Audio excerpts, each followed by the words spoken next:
सब उल्टा पल्टा प्रचार करे মানুষকে यंगर जनरेशन के তারা বিষাক্ত করে তুলছে। ये देश की बेबू हमें कोई परवाह नहीं है। मैं तो कुछ देर के लिए बीजेपी के साथ था। मैं क्यों छोड़ के आया? मैं तो पावर में था तो मैं छोड़ के आ गया।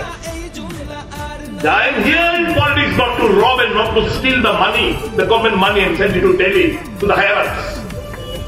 अभी आज के बोला सास पची क्या no? Because my political journey is crystal clear. साफ सुथरा पॉलिटिकल जिंदगी अभी तक बिताया मैंने। मेरा कोई डर नहीं है, ना ईडी, ना सीबीआई, ना इनकम, मेरा कुछ बिगाड़ नहीं।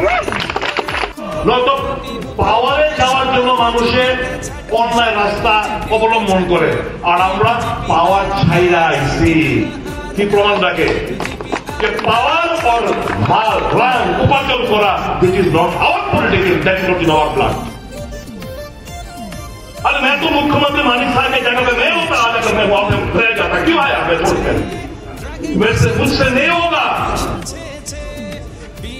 ये त्रिपुरा का पैसा चोरी करके उन हायर को खुश करने के लिए मैं इसलिए पॉलिटिक्स में नहीं हूं। मैं थूक के आया। जहां न्याय मिलेगा, जहां न्याय हम दिलवा सकते हैं, उस रास्ते पे हम लोग चलेंगे। এই কথাগুলো যখন বলি, এই কথাগুলো বললে কি হয়? ওই ব্যাংক থেকে লোন নিয়ে ওই তারিখ আটকায় রে, পরে চুরের গা, ওই তারে নোটিশ দে, হোস্টেল থেকে উৎখাত করার নোটিশ দে। আমার রাস্তে কি চাইব ওই কিছু নাই। I am in politics for the people of my state. मैं जब तक जिंदा हूं मैं हमेशा सच को सच बोलने वाला मैं हूं, और मैं हमारे कैरेक्टर में है, मैं वो बता के रहूंगा।